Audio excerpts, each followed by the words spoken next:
Hello, hello. We have our panel discussion. Topic of our panel discussion today is leadership that inspires. How bold leaders create powerful impact. Yes, all about leadership. And we will discuss some questions and we will bring our perspectives to this topic. Leadership, of course, it is very deep topic, and we can discuss this from different countries, yes, different background, and bring the best what we know and what we experienced and learned from our lives. Before we start, I want to remember, yes, and remind the mission of the Circle of Fame, why we are here today and why we meet at these panel discussions, because we unite visionaries and inspire growth. In these panel discussions, we bring the experts who can share their vision, their mission, and experience. And of course, everybody comes with passion, with heart. And we really enjoy these panel discussions. And it is like a family. Yes, we live in different countries, but we are united with the same mission, vision, and spirit. Yes, to be ourselves. To be aligned with our goals and also help other people to awaken and find who they meant to be and how we all become great leaders for ourselves first, to lead ourselves, and of course to lead our families and also lead other people who looking for people like us who want to find their mission and purpose in life. And that is why these panel discussions are so important. And before we start discussing this topic, I would like you to introduce yourself, just 1 minute, briefly tell us about you, and we will move to the main part of our discussion. Who wants to start? Who want to start? Let's start today from Suzette, because Suzette is our guest, and it would be good to hear from Suzette and yeah, your background and what you're passionate about. Sure. So I'm joining this call. I think someone was mentioning authoring a book and that's for your advantage. Well, that's what I did.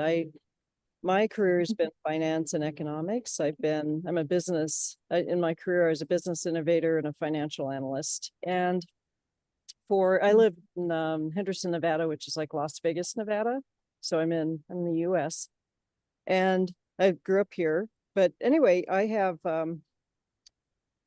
wrote a book called Math Hack Secrets, and that's when I was talking to Elena about. It's about financial literacy. It's basically your very basic knowledge to start saving a lot of money on everyday purchases and large purchases and that type of thing. And I wrote this book because of the need that people just really weren't financially literate. And many students graduated from high school and college and they still didn't know the basics, and so they weren't able to keep more of their money. So that's why I did that. But I retired from local government. Now I do commercial and residential real estate, and I'm building a speaking career. So I'm doing some free speeches at libraries and doing workshops, and then I just landed a 2-day continuing education seminar with the school administrators in the Clark County. So it's a Southern and Northern Nevada school. So I'm going to be able to teach them about this financial literacy so they can teach their children, the children in the school. So anyway, there's a lot more, but I didn't want to take the whole time, but that's kind of where my thrust is right now. Yeah, thank you so much, and welcome to the Circle of Fame. Because it is so important what you do. Financial literacy, it should be taught, yes, starting from kindergartens, yes. And now you are helping people living in your youth, living in your country. Great. So let's then move to Dominicas. Dominicas also today's first day in our panel discussion. So Dominicas, tell us about yourself. What you're passionate about. So, hi, I'm Dominicus Sorgailis, as an international speaker, certified dreamer life coach, as well as a video game developer. thus, I'm building on the two careers in parallel. Being a video game developer and a life coach.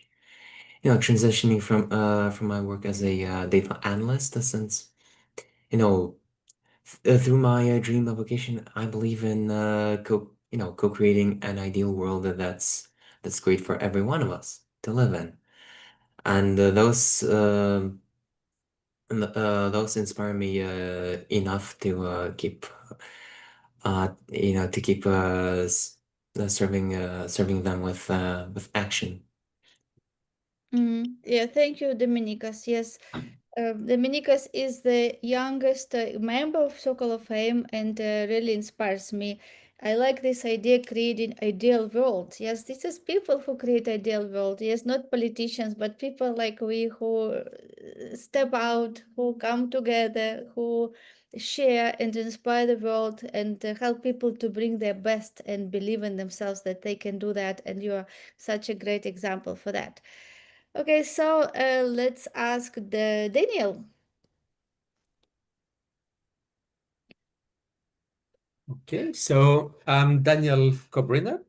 I'm a mental fitness coach, international speaker, and the host of a podcast called Redesign Your Life Today. I'm helping entrepreneurs and business professionals to uncover the hidden saboteurs.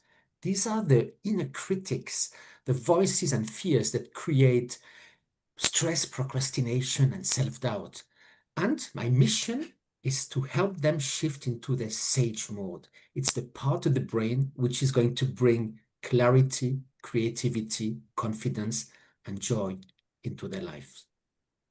Thank you so much. Yes, it is so important. Yes, so important to help people to be in sage, productive mode. Yes, instead of just being drained by saboteurs, which everybody has different saboteurs, and it is so good to have you a part of our community.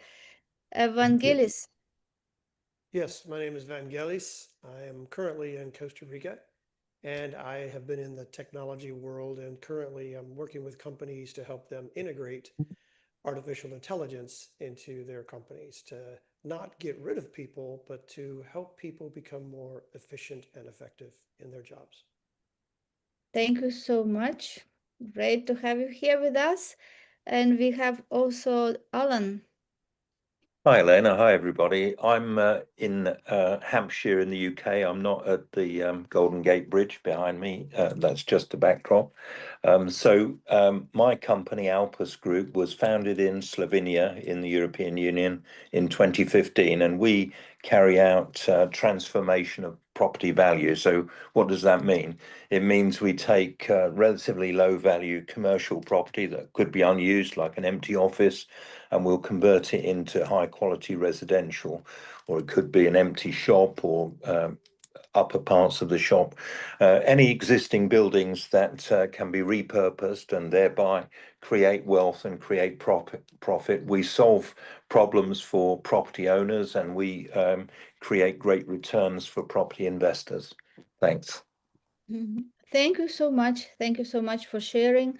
And we move to our first segment of panel discussion, and we will discuss defining bold leadership. And there will be a few questions. Christine hasn't. Oh, Christine. sorry. Yes, Christine. Yes, Christine.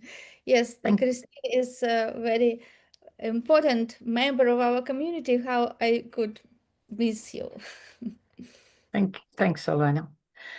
Yeah, well, you know how there are quite a lot of people these days who are struggling with their energy and their mental clarity or concentration. And these people are usually stressed and overworked. And that's not very good for the organisation they work for, or the business they're working in. And so what I do is I help these people heal and re-energize through my services as a mindset, nutrition and systems coach.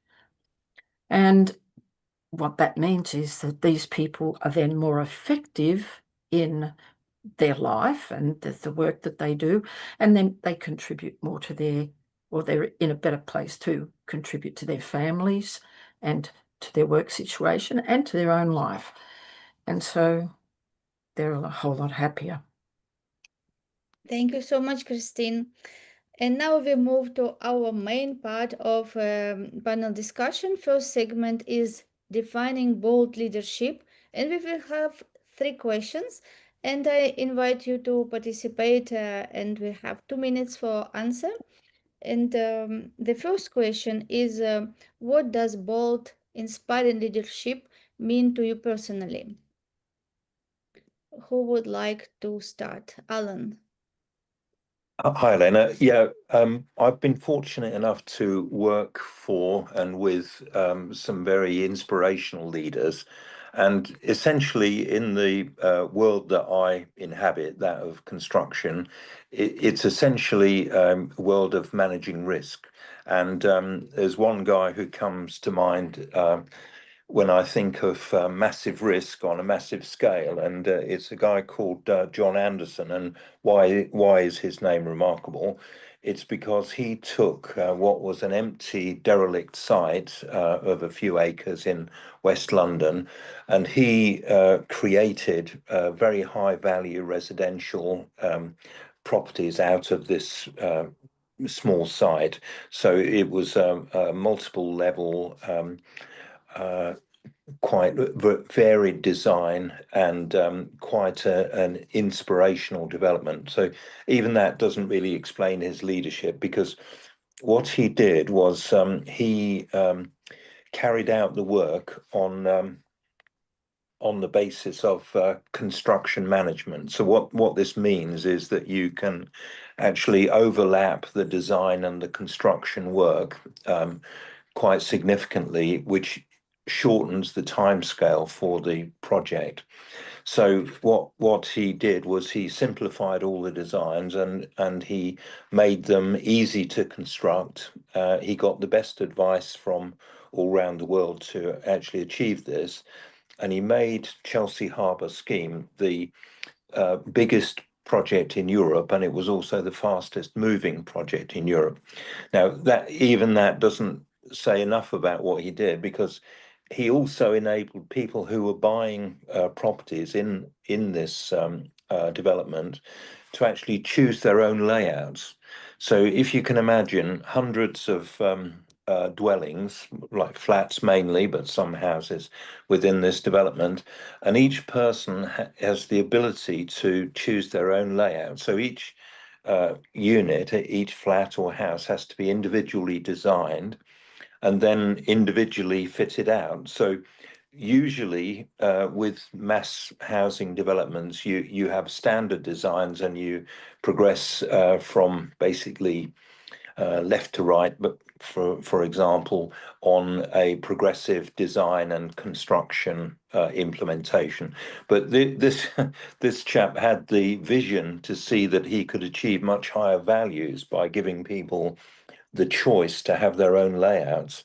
And so he took the brave step to actually make that offer to them and enable them to choose their layout. So they got a high value flat or house out of it.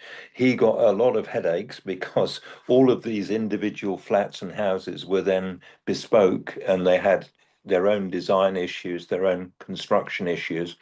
And I can tell you from having been there, the waste on the project was massive, but he had the drive and the imagination to follow through and achieve what was, by anyone's standards, a remarkable achievement, to turn this relatively low value wasteland into very high value residential property in West London. Is quite remarkable.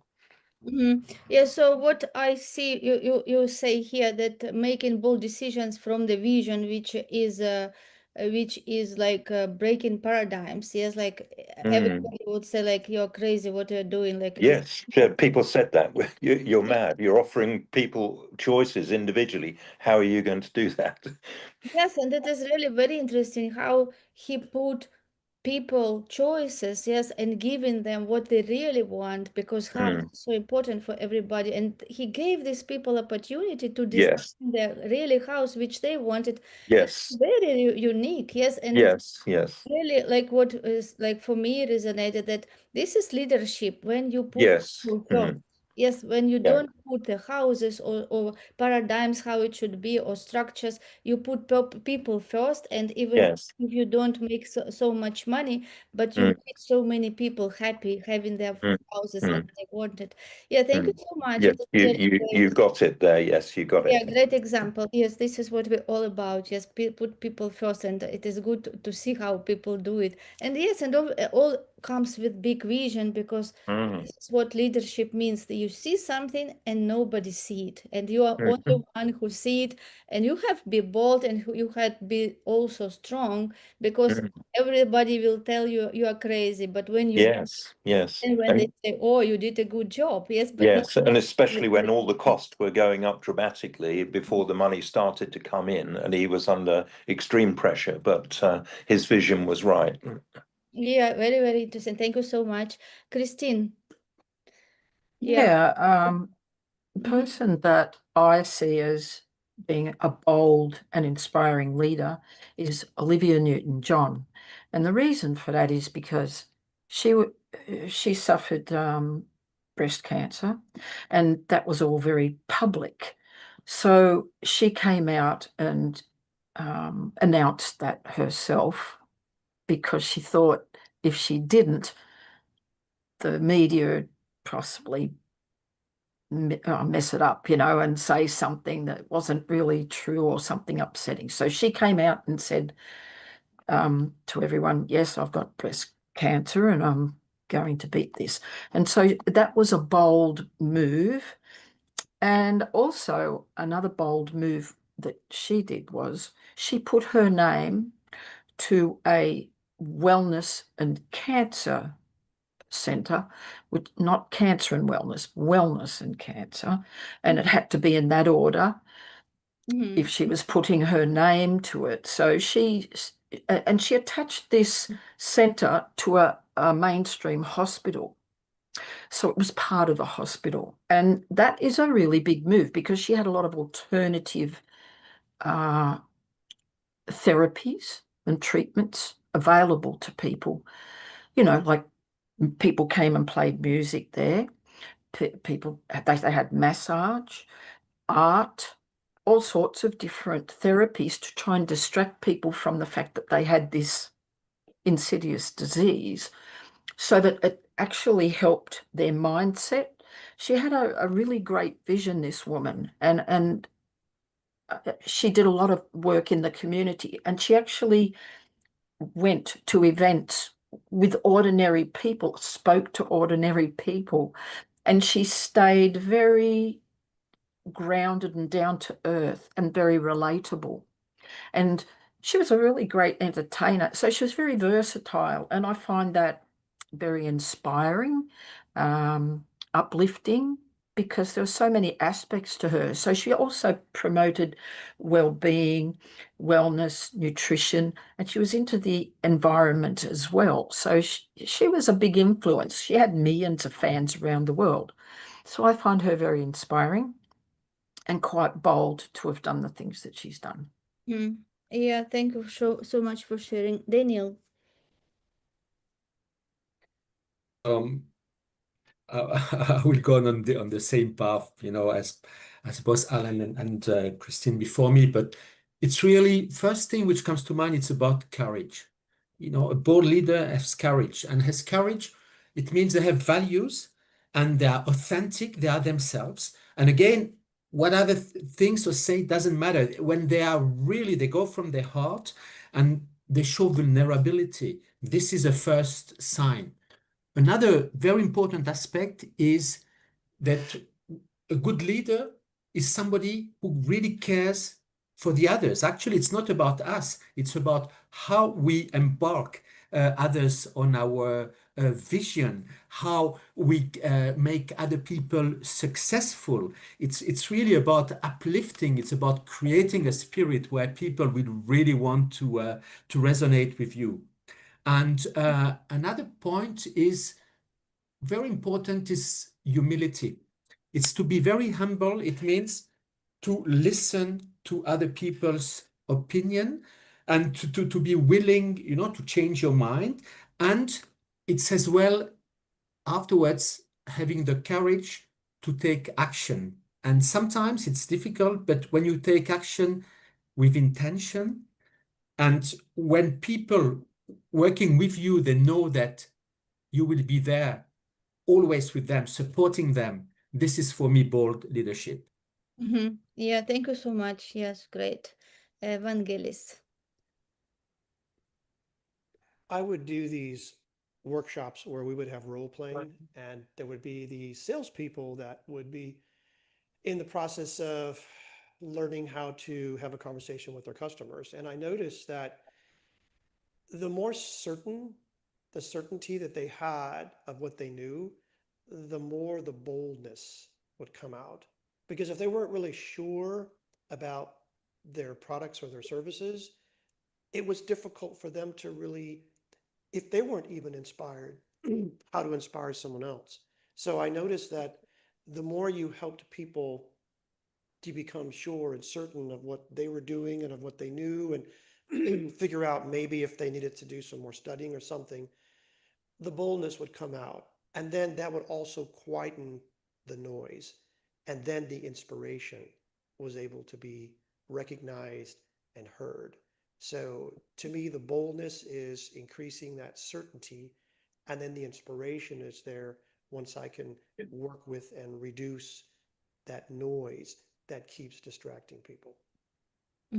Yeah, thank you so much. So we are moving now to the next question. Can you share a moment when stepping up as a leader transformed your team or business?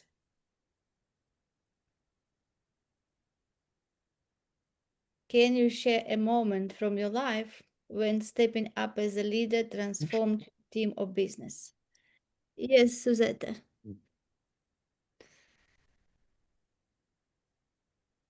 So one of my jobs as a government employee, and this is really an unusual job. Basically, I was a business innovator.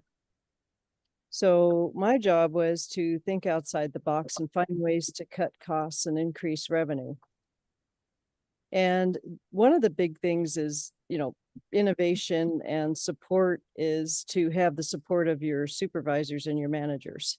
But for me, it was I had to convince everyone to change the way they were doing business. And in government, that's very difficult to do because everybody likes the status quo, everything every day. So the bold attempt to make changes in an environment that resisted changes was challenging but good. And I had the great support of the management to do so. Yeah, So I thank think I answered your question. What I want to have a restate your question. Yes. So question is, can you share a moment when stepping up as a leader transformed your team or business? Yeah, I worked for the city of Las Vegas, and there was a supervisor, a financial analyst supervisor, and he went out for back surgery, and so they put me in charge. And I had to motivate everyone to do scanning and other things because we were moving. And that was a great experience for me because I was able to help them grow their skill set and work with them. And it was just really rewarding to do that. And I had them actually motivated to do something that they wouldn't want to do before. So it was great. Yeah, thank you so much for sharing. Yes, and Christine?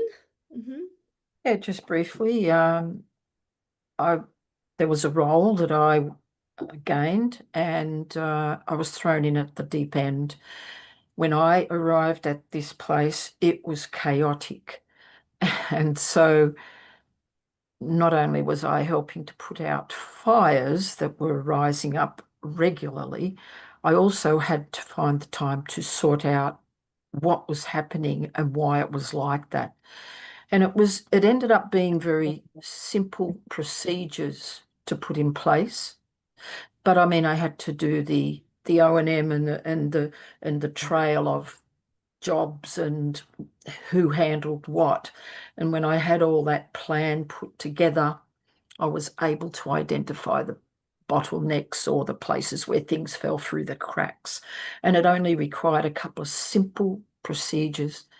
And, you know, leadership doesn't have to be complicated or anything like that. And it's just staying calm and, you know, allowing yourself to be able to reason through and work through the problem. So in the end, I was very happy to say that the business became proactive rather than reactive, just from those simple changes. And of course, I got the people who were working in the office on side, and they were very happy to make those changes. Yeah. So Yeah, it's but including people as well in yeah, that initially process. people don't want any change. Yes, like Suzette said, like, especially for companies or government. With change we're speaking about, everybody just accept as a rule. Yes, there is a paradigms in every society. Every company has their culture. It is our culture. This is how we do things. Yes, and then Yeah. you come and you say, "I want to change." So everybody look at who you No, are. we don't want to change it. Yes. Mm. Everybody want change, but nobody want to change. Yes, and the big That's right. contradiction starts.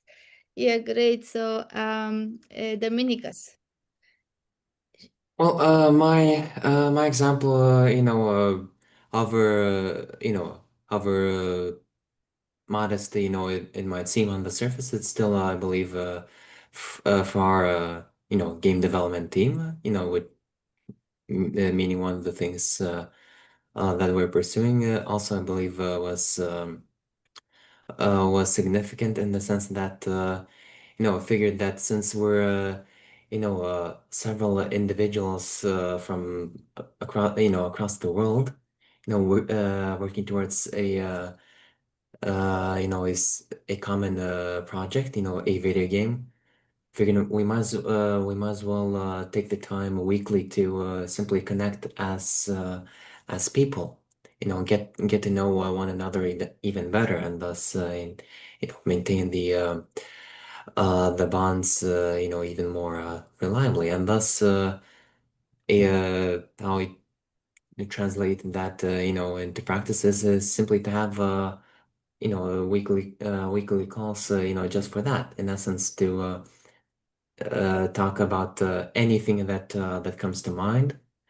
Sometimes personal things are preferences in video games, etc. And that's certainly with our artist, I've noticed this to have been you know a very a very effective means in terms of bonding together, as colleagues, as people. Yeah, great. Yes, great. Don't just look at people at work. Yes, that as robots just speak about work, everything just about work, but really see who is behind that. Who are they at their life, and what kind of people, what are their inspirations? This is what makes teams really working better. Yes, with achieving goals when we connected and when we know each other better. Yeah, great. Thank you so much, Alan. Hi, Elena. Yes, I'd just like to give an example as an illustration of when you have to step up as leader. This involved a cofferdam, which was a single sheet wall about, let's say, 6 meters high, which was intended to keep back the Caspian Sea. Now, the Caspian Sea is a tidal sea, and it's also the location where it was subject to high winds. So, in fact, the high winds whip up the waves, and you can get a lot of forces, structural forces against a steel wall like that.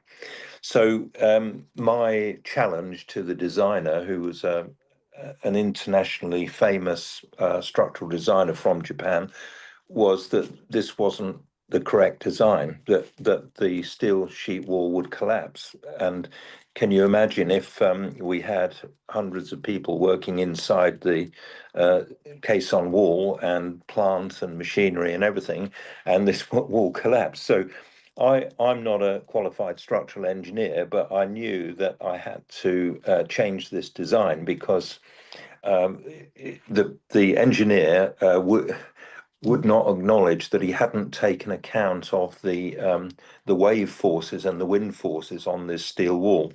He'd taken account of a calm sea, but he had to save face because he was Japanese and he didn't want to lose face, and we had to put in a safe installation. So my solution was to actually put in two walls and put a road in between the two walls. So we allowed him to save face by changing the design for the convenience of our construction method. But we just knew that we couldn't install this steel sheet wall as designed. It was just totally unsafe. And then if we had installed it as he had suggested was adequate, we would have been criticized when there was any loss of life or loss of capital assets, mainly the loss of life. So yeah, it was a moment when I had to stand up and be counted and disagree with this highly qualified structural engineer. But in the end, it was the best thing for our team, who were the ones who had to live with the consequences of that decision.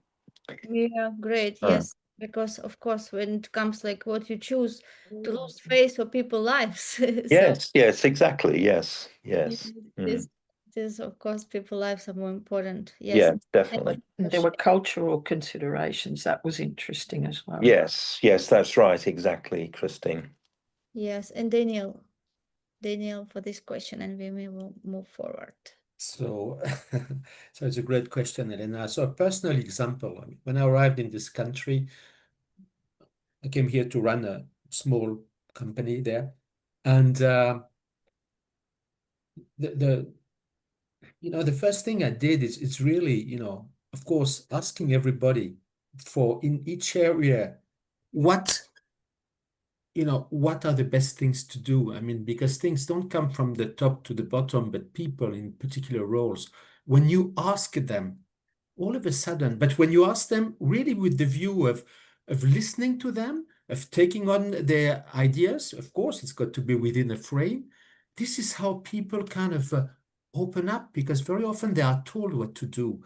But when you ask them, and then when you empower people to do the things they really want to do, this is where the energy rises. And I've seen this a different level. And just to give one example, there was this gentleman, he was in charge of the warehouse. And I asked him a few questions, and he started doing great changes.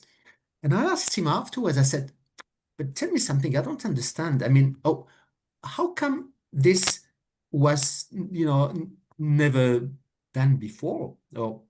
And he said, well, nobody asked me the question, how to do it better. So when you ask the question, when you ask questions and really you are willing to listen and to empower people, this is where the magic happens. And this is where you bring a team together and get the best for each individual. Yeah, thank you so much. It was such a great, yes, I really enjoyed your feedback for this question. So our next question is, what's one trait that all truly impactful leaders have in common? Let's see, what is that feature that all true leaders have in common? Daniel?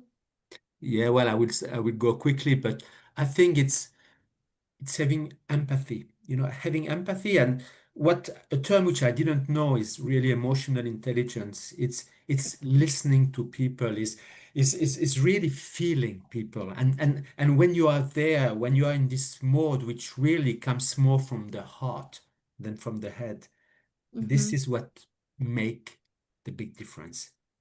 Yes, Dominicus. Let's answer very short because we have so many questions, so we can.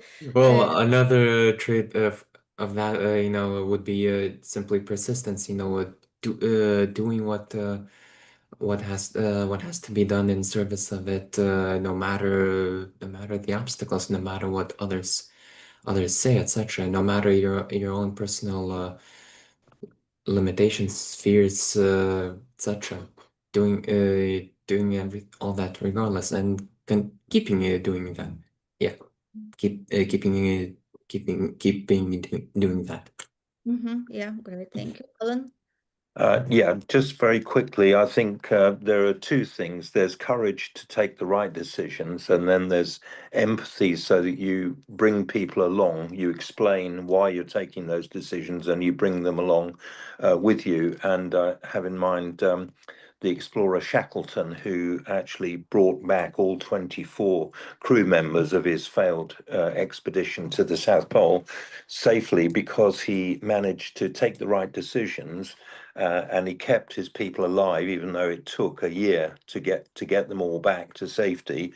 And he kept an eye on the people who were in his crew, so 24 people, and every one of them he monitored and made sure that they were included in decision making, included in discussions, and basically not allowed to wander off and become despairing of their situation, because to any logical mind, having lost your ship in the pack ice and run out of food, logically everyone should have died.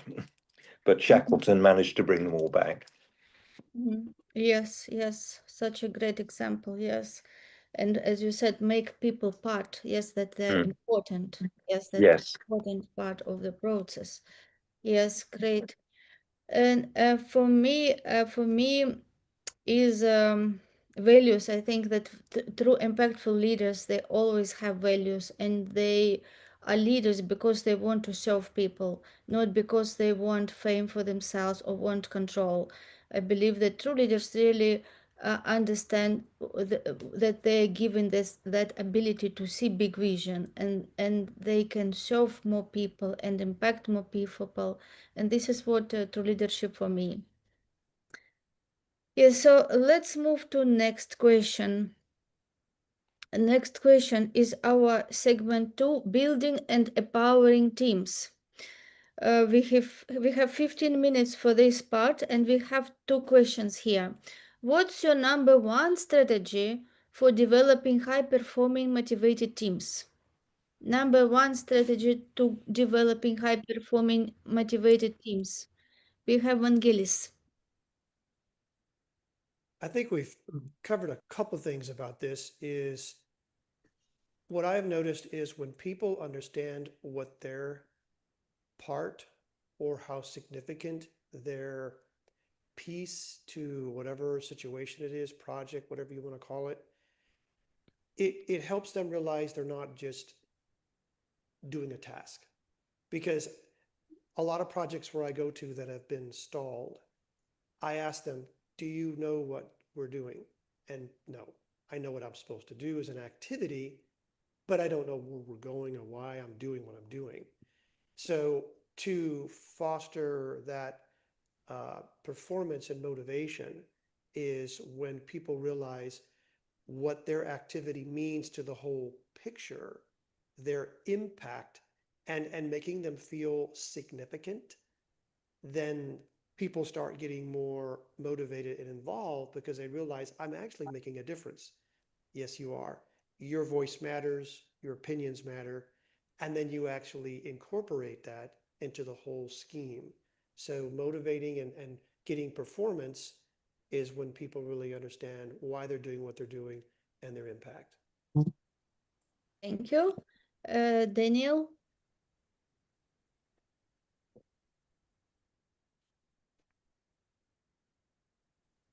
Sorry, Christine, I think you were before me.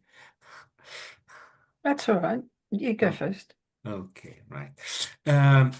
Okay, for me, it's about, about the why, as Vangelis was saying as well.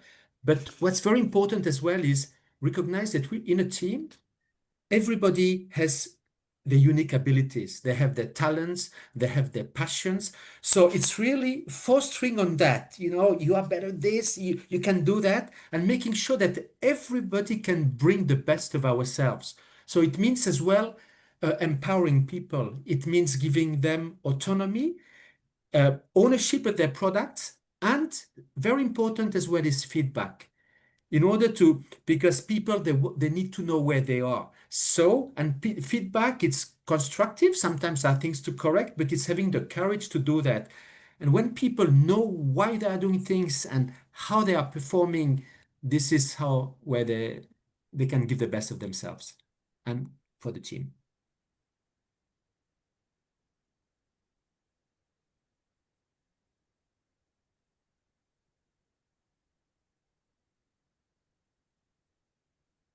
Okay, I Christine. think, Yes. yeah, very simply, taking care of your people is taking care of business. So if you look after people's health and well-being, you reduce the absenteeism, you increase productivity, you improve morale and work culture as well. So that helps to develop really good teams. So people don't stress out, so people don't get sick, so people don't take time off, because when people take time off, you may have to put a temporary person in. And if they leave or become unable to work because of their illness or whatever it is they've got, you lose all their expertise, and then you have to replace them and train somebody. So look after your people is the best way, in my opinion. Yeah, I love it. Look after your people. Yes, so powerful. Yes, and Alan?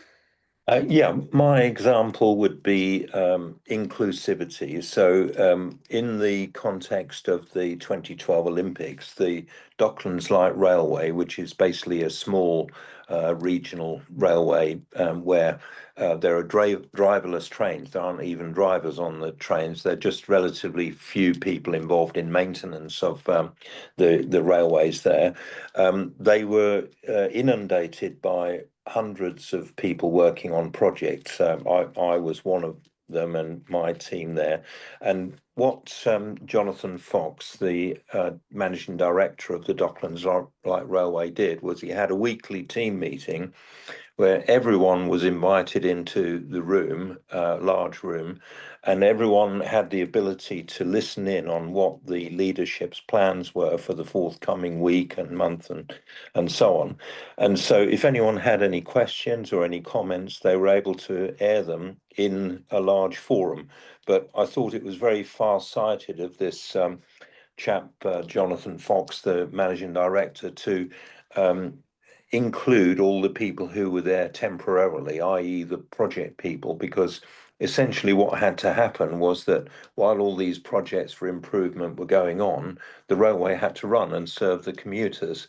And so, above all, the railway had to be kept running, and yet they had to facilitate all these major works which were going on as well, all in a very small area of ground, basically. So that I felt that was quite far-sighted of the managing director in that case. Yes, thank you, Alan. Be moving to the next question. How do you foster trust and alignment within your organization or network? How do you foster trust and alignment within your organization or network? Daniel? Well, for me, it's about being a role model. It's about uh, walking the talk, being transparent about what we do. And because when we do that, people see that it's not just your words, it's your actions. And yeah, this is my reply. Yeah, great. Thank you. Dominicus? Very much the same. In essence, do do what you say you're going to do, as and likewise, you know, d Yeah, be consistent with that, meaning of meaning help your people see from your deeds that you do the same thing, and when it makes sense to do to act the same, and like again acting on your words. Evangelis? The more I trust myself, the more I realize it's trusting me. Because if I don't trust myself, I don't trust my thoughts, I don't trust my decisions, it is difficult for other people to trust me. So, what I normally help people do is to trust themselves, be honest with you, because then that permeates and projects out to everyone else. Because when they see that you are confident in you, you trust you, it just, they mirror the trust you have for you, and they mirror that trust.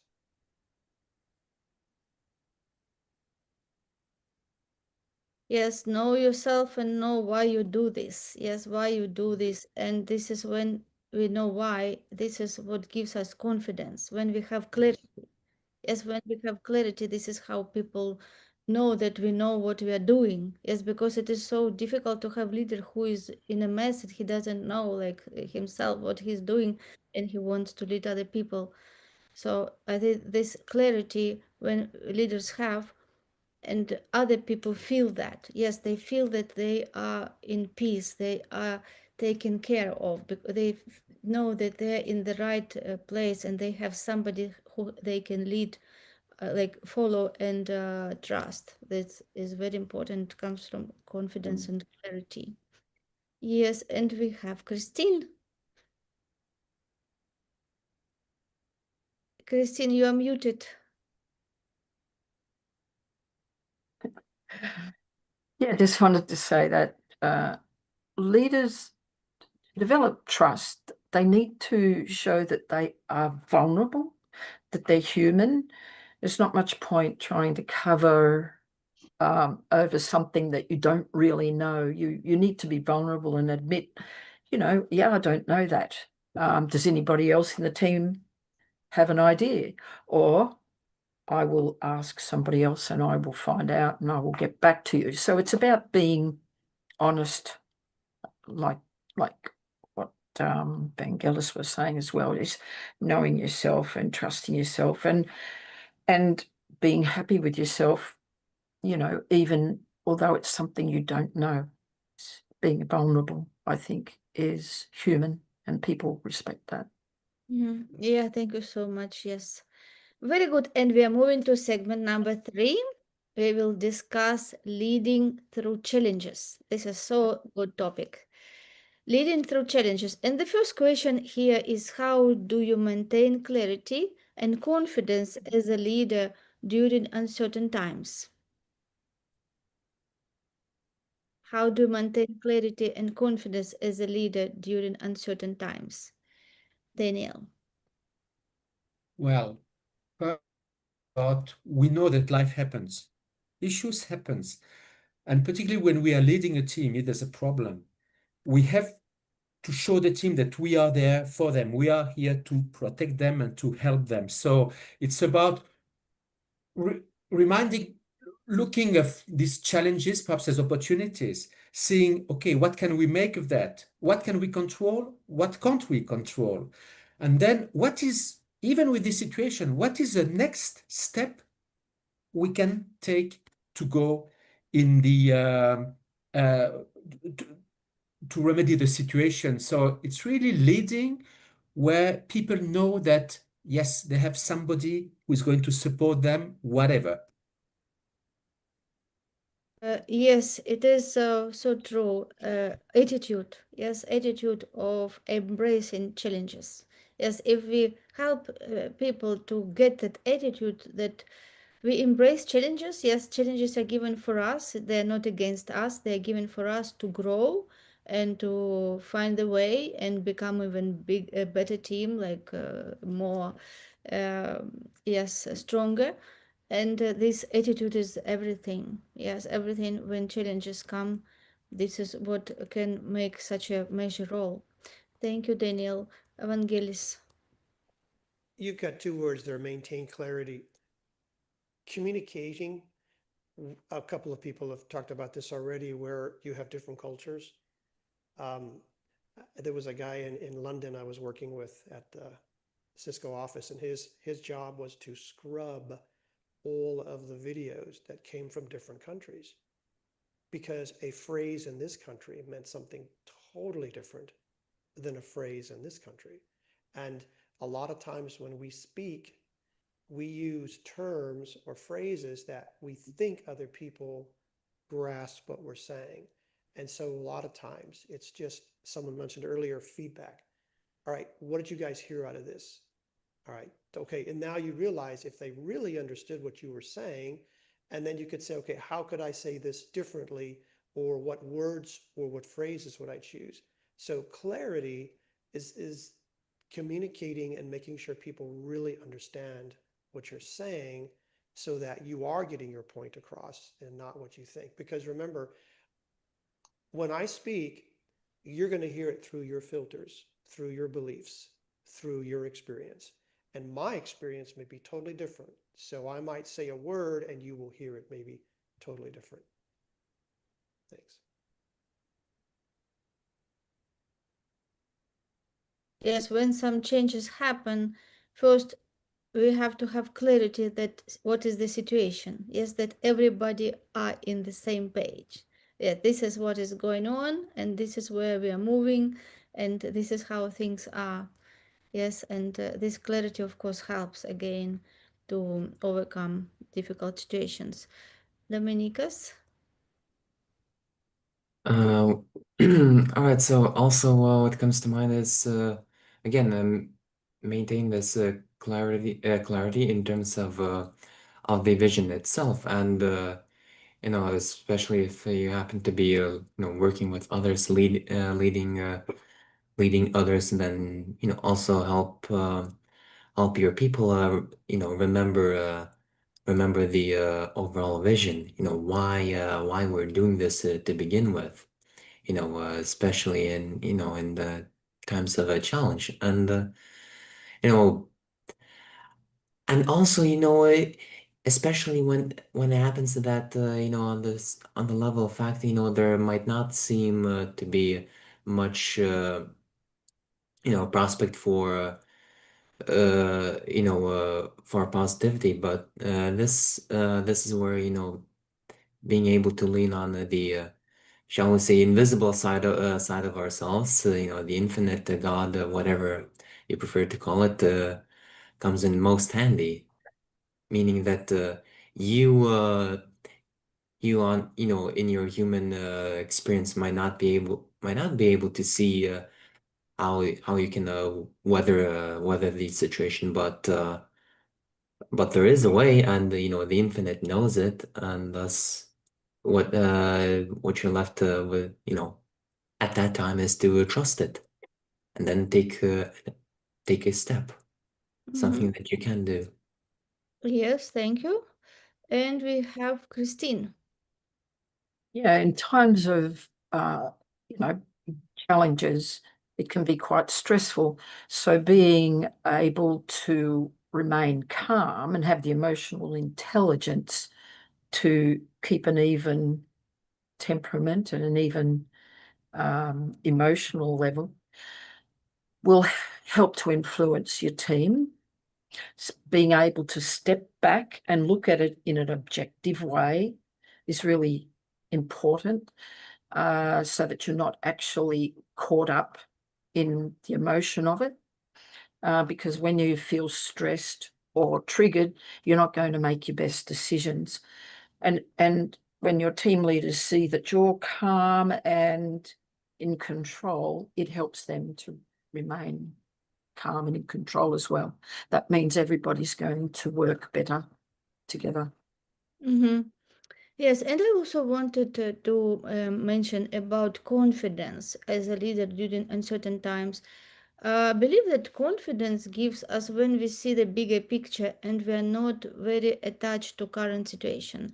This ability to be detached from current situation and those challenges and problems, and see this like our goal, where we are moving, instead of being just in these current problems totally, as to see where we are going, why we are going there, and understanding that big picture and being there most of the time, instead of being in all time in problems and be scared or having doubt.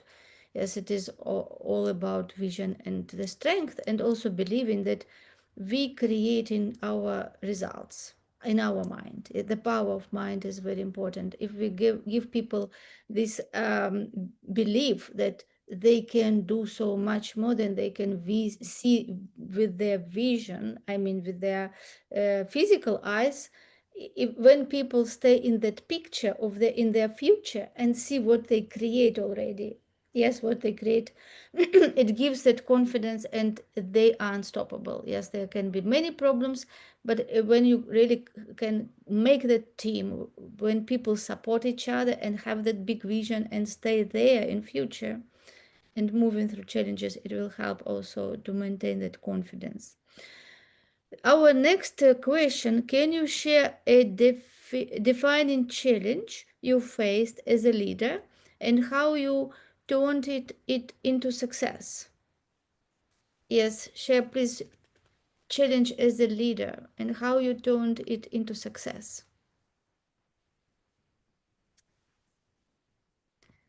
Till you thinking what to share, I can share with you our experience with organizing our first public event in Portsmouth, which we had last weekend.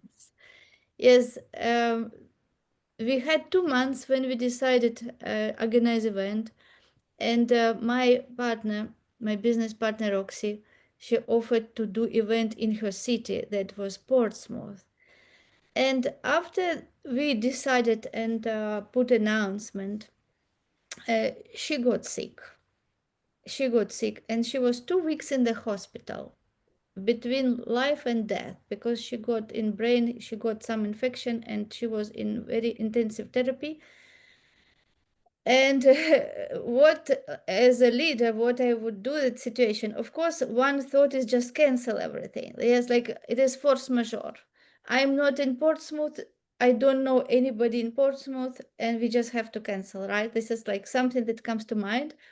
And then you say no. You decide to do event, so you have to do event, and you already set people that we are going to do that. So this really I discovered so much in us. First, Roxy being between this treatment in this intense care and inspiring people in the chat, like telling me that she's in such a pain, and then seeing her inspiring people in the chat and sending smiles there. So it's, I learned so much about her, about this resilience, that I don't know if I could be in her place, if I could do that. So that she did everything what she could do. And at the end, some of you were at this event, and till the last moment it was so many challenges, so many challenges. Even the last day going to the event, I burnt my lip with the hot coffee, because I, again, she called me, I heard something, and I just sip this hot boiled coffee, which I just put in the in flask. So it was like, this event was all the challenges from the beginning till the end. And before the event, the night from 8 to 9, when we had event, in the night my mother called and she said she cannot breathe. All the night I was with the doctors, and we put her in hospital. I mean, I was on phone because my mother doesn't speak English. So the doctors, all this process. So, and in the morning I had to do event. And we did it in such a high energy. And this is all what we heard from you feedback, the high energy, but positiveness, motivation. We were there with Roxy. So, yes, so it is like really, sometimes when you look at this, nobody knows what is going behind the curtains. And some people say, oh, like this is people successful. It is like lucky people, successful people. But nobody really knows that there is no luck. There is just a work, determination, consistency, and just being bold, not just accepting anything that doesn't work, deciding that you're doing it the way at the high standards, and you just do what you can, and this is how we succeed and how we win in all situations. So this is for me leadership. Just shared with you what came to my mind recently. So Christine. Thank you, Yeah. Daniel. Yes, and Daniel, of course, Daniel was very supportive. Thank you, Daniel, for everything you did also for this event to be successful, because you were part of it from the very first day. Yes, sorry, Awesome. Christine. Yep, no worries. Yes, in my business when I had my business in Sydney, this person that I had engaged to work in my business, I'd given her clients to look after, and I heard her one day from my office referring the customer I had worked hard to get for her. I heard her saying, oh, go and see this chiropractor and say that Susan sent you. And I'm thinking, oh my gosh, she's referring people out of my business. And I spent money advertising for these people. So I was ropeable. I was really angry with this woman. And I wanted to run out there and say, how dare you? And I'm thinking, I can't do that because that would embarrass the customer. It wouldn't be very nice to see me flying out there all angry and everything. So I bit my tongue. I stayed in my office and I rang somebody that I knew in business. He'd been in business for 40 years. And I rang Sid and I said, Sid, this is what's happened. And he said, don't let her know that you know. What you do is you get her in tomorrow and you tell her, sorry, I've got no more work for you. I'll have to let you go, because she was only like a consultant, like subcontracted. So I could let her go. But I did it in a nice way. And I so wanted to tell her what I knew and how bad she was. But Sid had told me, no, you'll make yourself an enemy. So there are times when you have to bite your tongue as a leader and handle it in a way that is just more conducive to pleasantness rather than create friction. Yes, very wise advice. It was wise, yeah. Very wise advice, really. Mm. Because what also you saved yourself emotions. You didn't get involved in the conflict which you didn't create, and you didn't need that. Yes, so yes, I could step back from it. yes, Yeah. yes, this is exactly leadership position, when you are not act just by those automatic reactions, yes, like all those programs, like, oh, let me say that, how you dare. And then you step back and you cool down, and then you say, okay, how I want to respond, yes, instead of how I want to respond now. And as it is so wise, it is I lived in the East many years, so it is this come from East, right? Like, I think your friend had some background in East, because yes, this is how they're very wise. They observe situation, they make conclusions, and they don't tell you immediately. They think what is the best response, and this is how they respond, and this is what to do. And you protect yourself. You don't get into that negative emotions when you say something, and then you start thinking why I said that, and now this is all negative emotions, and that person do something else. Yes, you just step out and you take the right action. Yes, you take the right action, and you keep yourself safe, and with your safe, your positive, good energy, and of course, you learn lessons. Yes, you learn lessons in future. So again, embrace challenges, embrace positive, negative situation, because you can learn so much, and it can serve you in future. Great. So, Suzette. management for being a leader. And I just wanted to sum this all up. It's putting other people first. It's putting your team first. And it's asking them and trusting them in when events come up that are like we had, for example, the city of Las Vegas, I worked in municipal court, and we had a failure of one of our financial systems, and it was in the middle of the day. And I had written policies and procedures on how to fix it, but I hadn't been the one to fix it. The supervisor was, or the manager was the one that fixed these items when things failed. And when he went out for back surgery, I was in charge. So when the system failed, I had to make the decisions and get the thing up and running. So I was able to use the procedures, but then also I pulled the team together and I said, hey, this is what's going on. And this is the issue that we have. And one of them was saying, no, you can never fix this. You can't. And then others are saying, oh, I'm glad you let us know. And so I had the team and everyone contribute their thoughts to the process. So they felt valued because they were asked. And I think that's really important to bring your team in and ask some questions, because that shows trust also, that you trust their opinion and their work.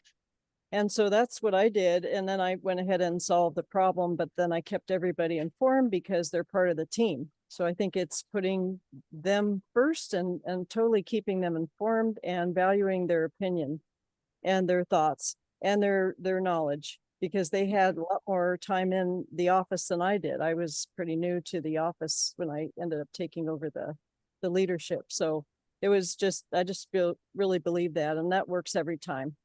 Putting the people first, asking their opinion, and valuing what they have to say. Yes, thank you so much. Let's move to the next question because we have another segment. So I really want us to cover more questions. The next question is, what mindset keeps you steady and resilient when leading through obstacles? Yes, let's speak about leadership mindset. Vangelis. I really appreciate you sharing your story about the event, Elena, because I appreciate so much stuff because I've been involved in a lot of things. And I know what it takes to do things. So when people go, oh, it was okay. I said, you've never done this before. So, because the stuff that you went through, Elena, I mean, it was just empowering just to listen to it. And while you're going through it, it doesn't always seem so pleasant, but it's also something that Dominicus was sharing earlier too, is that when people talk about mindset, for decades, people would say, oh, you're always in your head. I didn't know what that meant. I had no clue because I was in my head. And then finally, I had several people that mentored me into getting into my heart so that I would not make decisions just by figuring things out, but actually from my heart. And so when they talk about mindset, what keeps you steady, you had a belief system, and people, when they go through obstacles, I know they say, oh, it's just an opportunity. Yeah, that doesn't help me when people say that phrase. But when I look at things and say, okay, there's something in this for me and for everyone else, and then I go into my heart, and then I'm able to expand, and the energy and all that stuff helps. So for me, the mindset is to look at it from a different perspective and to really appreciate all the people that are working with you and appreciate all the things that are happening, because there was a phrase, life happens for you. And if I take it a next step further, life happens through you. Yes, so true, so true. This is such a great attitude. Life happens for you. And this, when we have this attitude, we just see everything and we just think what I can learn, why is this given to me, how I can grow from this situation. And you are unstoppable because when we understand this ability to accept or reject an idea, it is so powerful. Anything idea we can reject or accept. And this is what I learned from my mentor, Bob Proctor. So if when we just think like, okay, this idea comes and I have choice to reject it and I can choose to think what I want to think. So this is exactly what was going on. Like initially, we had to pay to that hotel deposit for the all 50 people guests, for their lunches, for their drinks, everything already we paid in the beginning. And then Roxy got sick, and then we got 12 speakers 12 speakers, and then we had speakers and we didn't have no audience. So it is like one task after another task. And what helped me in that situation, another very good lesson which I learned again from Bob Proctor, that focus on outcome you want. This is so massive. Focus on outcome. And I was telling myself, focus on outcome I want. What I want. I have to think about that, only what I want. I shouldn't think about what I don't want. And this is such a big difference. Yes, when leaders they think what they want. Yes, everything can just collapse.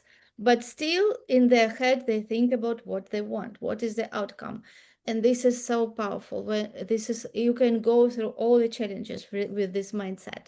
When you know what you want, see it as you want, and everything else will just start building on itself. And another thing also is belief. Believe and have faith. Yes, believe in yourself and have faith in God, and that everything will come as it have to be. And all these challenges are given for you for the reason, because you will become who you meant to be through them. Yes, Daniel. Yeah, well, oh, yes. So first of all, I just like to come back to what Suzette was saying. You see about, keeping people informed always. And when we do that afterwards, you see, when we're in difficult situations, what happens is that we are going to get support as well. I mean, and perhaps Elena, you were mentioning it. It's and so important is to surround ourselves as well, with the right individuals, with people you can trust, you can rely on. And it takes time to build these relationships. But then when you do this, it's because I realize in life we cannot do things just on our own. Sometimes we think we are super people, supermen or women, but we can't. It's really about sharing, about bringing people together who have the same objectives, and people as well, which will, assist you in this, when times is tough. But the great thing is when we experience things like that together afterwards, and when we overcome these obstacles, the bond is much bigger. I mean, it's like we've lived through something. I've got goosebumps when I'm saying this, it's, you really do that. And afterwards, wow, despite everything, this happened. And this gives so much confidence to move forward, to move to the next goal. You're on mute, Elena. Yes, very good. Let's now move to our next question. Yes, because we have a few. Yes, so we have two questions left. So let's just quickly refer to them. What is the single most valuable leadership lesson you've learned on your journey? What is the single most valuable leadership lesson you've learned on your journey? Who would like to share? Dominikas.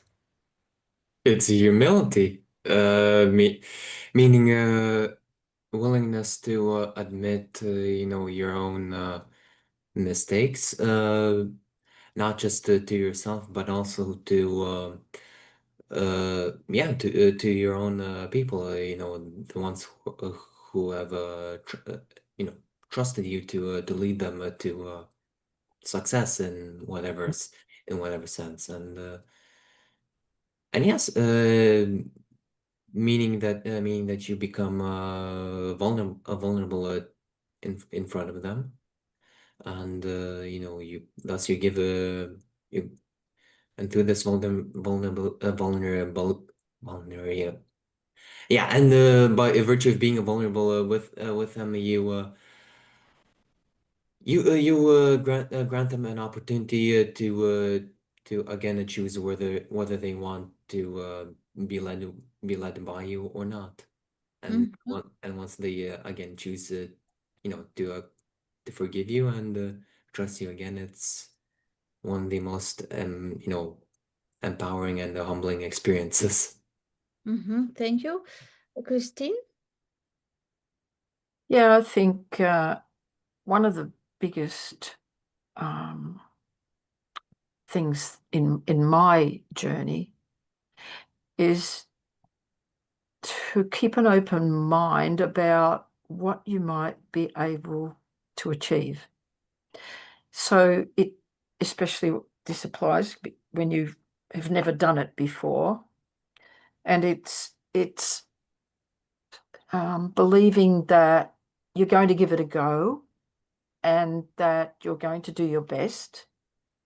And like you said before, you have it in your mind what you want the outcome to be. But it's not just wanting that outcome, it's actually giving yourself the space and the opportunity to grow into it. Yes, I like how you said grow into that. It is so true. Yes, it is not about goals. It is about the growth. All big goals are given to us to grow, and this is why all these challenges come, because they come exactly to help you grow. Yes, otherwise, if everything is good, we never grow. We grow when we face challenges, when we are in such a situation that we start discovering something new about ourselves, which we were not even which we didn't know about. And this is how this growth and self-discovery happens. Daniel. Daniel, you're muted. What is the single most valuable leadership lesson you? Yes. I was muted. Yeah. For me, it's about letting people know that you believe in them, even if they don't believe in themselves. If people doubt themselves, but if you can guide them, if you can encourage them, and if you can be of service, this is for me what great leaders are. Thank you so much. Alan, what is for you most valuable leadership lesson? Yes, that's quite a difficult one because, in my experience, massive projects are very complex and they entail a lot of collaboration from lots of different groups of people. There could be thousands of people in different countries who are led by their own leaders who guide their contribution to projects. And I think that the major lesson I've learned, I saw one leader who I admired very much actually failed to deliver on one project. He had a lot of successes on subsequent projects, and then eventually there was one where the board who directed that project decided that he hadn't fulfilled what he was there to do, so they moved him to the side, and I saw him interviewed, and he was quite humble in explaining what the reason for this project failure was, and he wouldn't actually blame anybody, but he explained that the team as a whole had failed. So what he was really saying was he hadn't attempted to find any scapegoat, but he, as the team leader, was standing down because the team hadn't been congruent enough to succeed in delivering that venture. I mean, it was the Elizabeth line, which is a massive, complex project in the UK, and would challenge anybody. But I thought it was quite notable, quite typical of him, that he was humble, that he had attempted to do this, but he hadn't managed to pull it off. But he wasn't trying to find a scapegoat at all. Yes, thank you so much. And for me, lessons I would like to say it is making decisions. How to make decisions. This is another thing what I learned from Bob Proctor, that make decisions without knowing how you will get that. It is so powerful. To achieve any goal, it should be big goal, and you don't need to know how. This is so important. You make bold decision, and you just start doing what you can do now, what you can do tomorrow, and this is how you will get to your big goal. Yes, without knowing And so you don't need to drain energy and plan because you don't know how it will happen. It can happen so different that you would never think about. But to make first step, you have to make decision. Yes, this is for me. And the last question for today, what advice would you give to rising leaders who want to create a meaningful, lasting impact? What advice would you give to rising leaders who want to create a meaningful, lasting impact? And our rising leader, Dominicus. Well, the very first thing is to define the long-lasting, impact that you would love to make, and by that I mean get into the details of what it looks like, what does it sound like, what are you doing, with whom, how does it feel, just as important, the feeling. Yeah, how does it feel to have this accomplished? No, in essence, creating a vision for the change. That's that goes a very long way towards actually change. Yes, very good. Yes, so create a vision. Yes, create a vision and get there in your mind first. Very good, Daniel. So for me, first of all, is do something you are really passionate about, because life is going to be tough sometimes. So something you really do every day. Be authentic and never give up. Never give up. Yes, so true. Never give up. Yes, be authentic and never give up. Christine? Yes, is to always be prepared to learn and be coachable, and to stay true to yourself and authentic, as Daniel said. Yes, thank you so much, everyone, for participating in this discussion. So let's just take 5 minutes to exchange what takeaways we took from this time which we spent together.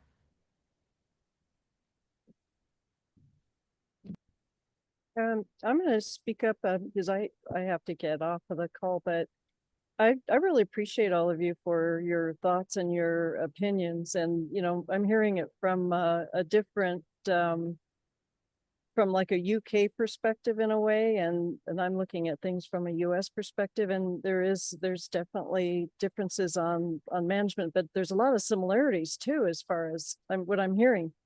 This is amazing. So my final take is thank you so much for your thoughts, because it's nice to hear a refreshing approach to leadership and management. I know what I do was with my career was working really well with people, but I appreciate you all for your thoughts. Yes, thank you so much. And we are international team here. We have Christine from Australia. Daniel is French. Vangelis in Costa Rica. Dominicus is in Lithuania.